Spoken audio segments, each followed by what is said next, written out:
Vamos lá, doutor, para começar, qual é o papel da dieta na composição corporal de um paciente que passou, por exemplo, por uma cirurgia plástica, que é a área em que o senhor atua? Beleza. Primeiro a gente tem que entender que composição corporal não tem nada a ver com peso na balança. Isso é uma dúvida muito comum dos nossos ouvintes, tá? Composição corporal é estrutura corporal. Do que você é formado, tá?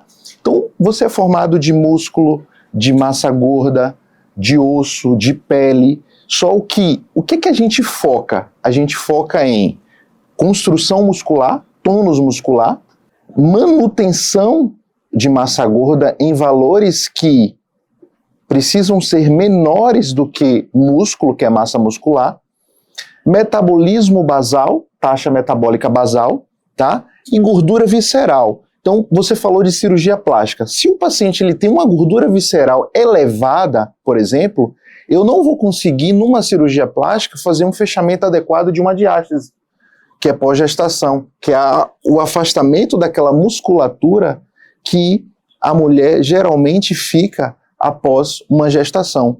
Então, o entendimento disso ele é tão importante porque o autocuidado desse paciente ele vai trazer a prosperidade e a mudança do hábito de vida. Então, a importância da dieta na composição corporal vai entrar no entendimento da ingestão, da importância de micro e macronutrientes. E o que são isso? Macronutrientes, carboidratos, lipídios, proteínas que vão trazer essa construção muscular e micronutrientes que são os minerais, tá? Além disso, existem algumas necessidades que a gente tem que introduzir a suplementação. Então, o entendimento disso, ele é muito importante para que o paciente ele se prepare tanto para o emagrecimento, que a doutora Aline vai falar, quanto para uma realização de uma cirurgia, que é o pré-cirúrgico, tá? Que a gente chama. Então, isso é muito importante para que o paciente ele execute no seu dia a dia o autocuidado.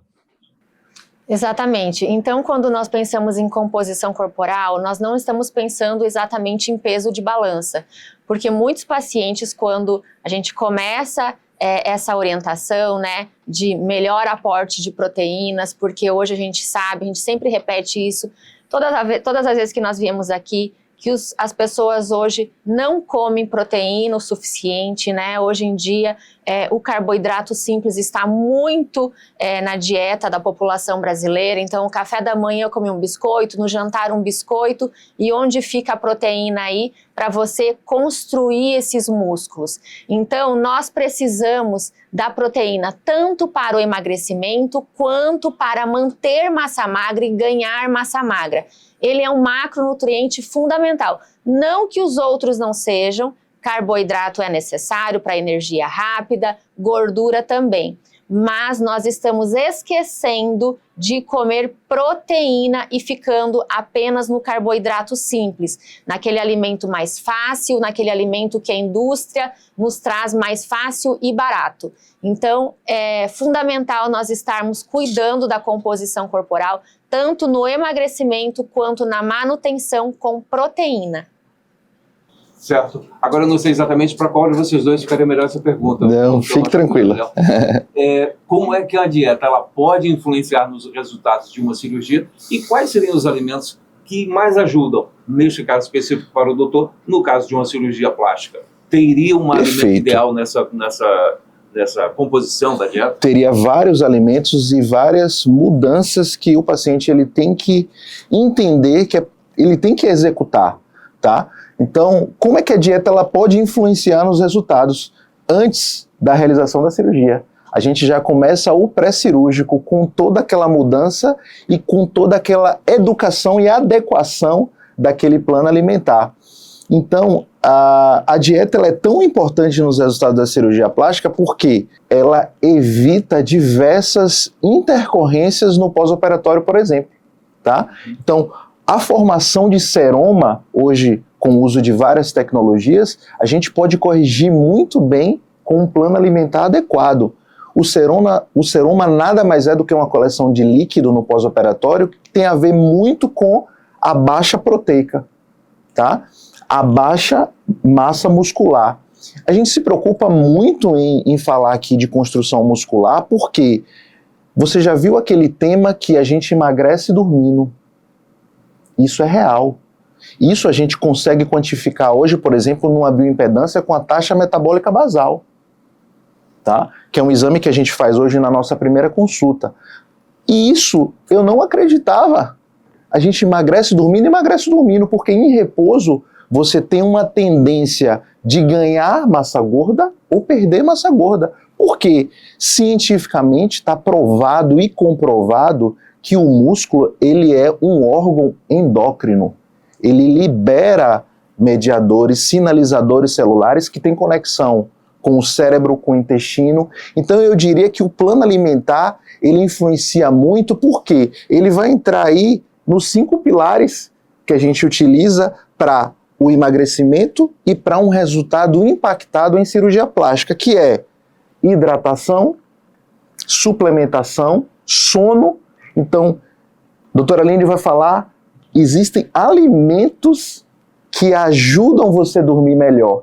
Então, um sono regulado de 6 a 8 horas vai te ajudar, por exemplo, a liberar 2 hormônios, cortisol e GH, que tem uma íntima relação com o metabolismo de gordura corporal.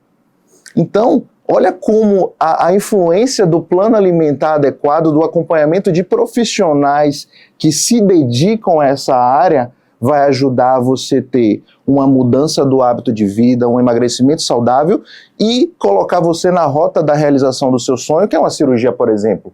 Então, quando a gente fala aqui de plano alimentar, de dieta, a gente não está focando, pessoal, só em realização de cirurgia plástica. O paciente e o cliente, ele tem que entender que a gente tem que promover, primeiro, saúde, para que ele entre na indicação da realização de um procedimento cirúrgico. É isso, doutora Aline? Exatamente. Então, quando nós pensamos em alimentação no pré-operatório, nós pensamos no sono desse paciente. Quando esse paciente não tem um sono reparador, ele diminui as chances do emagrecimento e da construção muscular. Nós sabemos também que existem alimentos que impactam nesse sono. Então, nós fazemos toda essa orientação. Então, antes de dormir, nós retiramos aí mais ou menos no período do final do dia o café. Eu sei que aqui na Bahia, até quando eu pergunto qual é o seu jantar, aí eles falam, eu não janto, doutor, eu tomo café. Mas na verdade seria a pergunta, qual é a sua refeição da noite, né? E a grande maioria toma café à noite, com cuscuz, com a raiz, às vezes com uma proteína, com um biscoito, mas o café, nós sabemos que existem metabolizadores lentos e metabolizadores rápidos. Então, por exemplo, se você for um metabolizador lento, essa cafeína pode ficar fazendo efeito aí no seu sono de 8 a 12 horas depois que você ingeriu esse café. Então, se você for um metabolizador lento que tomou o café às 18 horas da tarde, você terá efeito dessa cafeína no seu sono até às 6 da manhã. Então, seu sono foi comprometido. Nós sabemos que nós temos fases no sono que são fundamentais. Às vezes você pode me falar assim, mas doutora, eu durmo bem. Mas eu sei que se você tomou o café, o seu sono não foi reparador o suficiente para a sua energia no outro dia. Talvez você não sentiu, não percebeu que acordou, mas eu sei que você não entrou em sono REM, por exemplo, né? Nós temos 4 fases no sono. Nós temos a fase não REM e a fase REM. E ela dura mais ou menos de 1 hora e 40 a 2 horas. E você tem que ter 4 vezes esses sonos. Então você precisa, no mínimo, dormir aí de 6 a 8 horas todos os dias. E a alimentação interfere exatamente nesse seu sono. Não somente o café, mas, por exemplo, comidas mais pesadas, como carne vermelha, também impactam no seu sono, né? Outros alimentos também que nós temos que cuidar muito no pré-operatório e no pós-operatório são alimentos que vão ajudar seu intestino.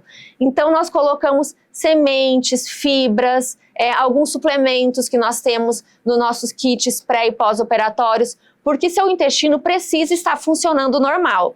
Ontem mesmo eu atendi uma paciente, ela falou assim, ai doutora, meu intestino sempre foi assim, desde que eu me conheço por gente. Eu não faço todos os dias, a cada 2 dias, a cada 3 dias, assim é meu normal. Não é normal. ela desde sempre não tem um intestino saudável. E aí eu já sei que ela terá impactos na absorção de alguns minerais, por exemplo, zinco, vitamina B12, né, selênio, até a absorção do ferro. Então, às vezes, pacientes que a gente vive corrigindo ferritina, às vezes pode ser seu intestino que não está absorvendo o que você está comendo. E aí é onde nós entramos com uma alimentação que vai ajudar esse teu intestino. Por quê? Nós sabemos que no momento da cirurgia, tanto a anestesia quanto alguns medicamentos para dor podem impactar nesse seu trânsito, deixar essa motilidade mais lentificada e podem causar uma distensão abdominal, e é o que nós não queremos no pós-operatório. E a gente também pode utilizar de alimentos que fazem a própria regulação hormonal, né? Então você pode citar alguns aí, nozes, azeite de oliva, extra virgem, né? Exatamente. Então, nós temos algumas sementes, por exemplo, gergelim. Gergelim é um excelente semente que nós colocamos em todas as mulheres 40 a mais, porque a gente sabe que eles têm relação na melhora e no aumento do seu estradiol, no seu estrogênio. A senhora citando, eu estava lembrando, porque faz coisa de 1 ano e meio, mais ou menos, que eu tive que entrar numa dieta. A respeito do café, de fato, fez uma diferença incrível no meu sono. Foi cortado depois de meio-dia, 2 horas da tarde, eu não tomo mais café, fez uma diferença na noite. E uma outra coisa em relação a erros. Que eu tinha, achava que o consumo de proteína em determinados horários talvez fosse me fazer mal, e por esse motivo talvez eu viesse a engordar. Durante as consultas, uma coisa que me chamou muita atenção é que pela manhã o consumo de raízes, por exemplo, deve ser acompanhado de uma proteína. E por incrível que pareça, essas pequenas mudanças me fizeram perder um peso incrível, com o auxílio também da atividade física. Em base com relação a isso, doutora, quais outros erros são mais comuns?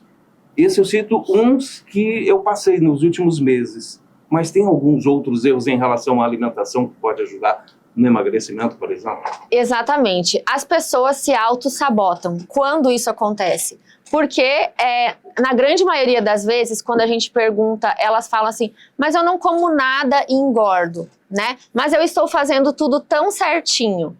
Mas se ela está com obesidade, ela não está fazendo tudo certinho, né?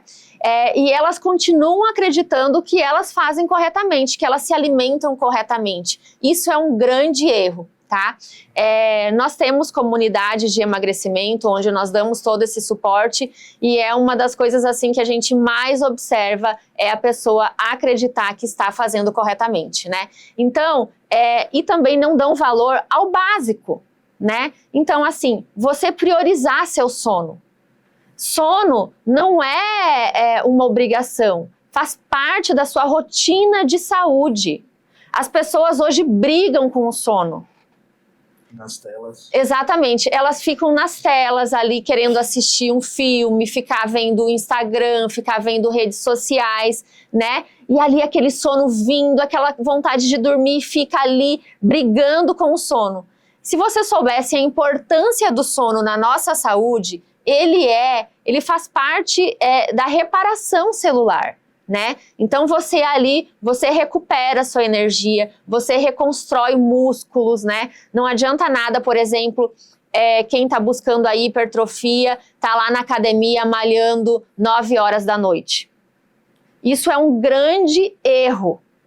Por quê? Porque você precisa ter essa noite bem dormida para você ter a construção desses músculos. Não podemos esquecer que o GH, o hormônio do crescimento, que é ele que vai ativar ali no período do seu sono, você precisa ter essas 4 fases do sono que eu já citei anteriormente, né? Então nós precisamos ter 4 fases de sono não REM e REM. Não esquecendo que essas 4 fases têm um horário determinado para acontecer. Então você precisa ir dormir aí de mais ou menos 10 a 11 horas da noite, né? E acordar no máximo 9 da manhã. E você precisa ter essa rotina. E sono perdido, não existe no sábado você dormir o dia inteiro que você não vai recuperar o sono perdido. Perdeu, perdeu.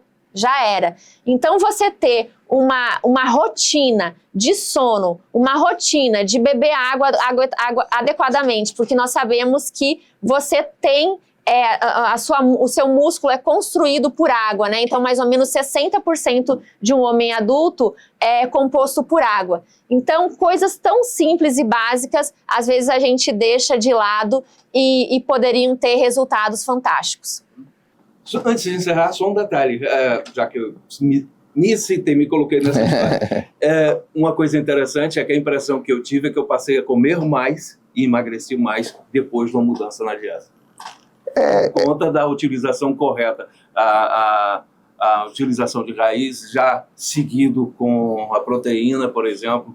Perfeito. Eu pego muitos pacientes, por exemplo, assim, no meio da tarde come só uma frutinha porque eu tô de dieta. Eu não coloco só essa frutinha. Eu acrescento uma proteína ali em pó, eu acrescento um iogurte, mas eu vou comer mais? Sim. Porque essa construção, como eu sempre falo, você precisa saber o horário que você come, né? Lógico, a quantidade também, principalmente de carboidratos, a gente tem que cuidar, mas como você agrega esses alimentos, né? Então, essa construção muscular é feita com essa junção de certos alimentos. Então, é impossível não adicionar proteína. E a proteína, ela sempre tem que sobrepor os outros macronutrientes. E o que você sentiu é que você construiu músculo e aumentou sua taxa metabólica basal. Então você começou a emagrecer aqui, trabalhando. Você pode comer muito mais hoje, porque sua taxa metabólica basal aumentou, do que antes que você não tinha músculo. Então a construção de músculo é isso, é você poder comer mais sem engordar.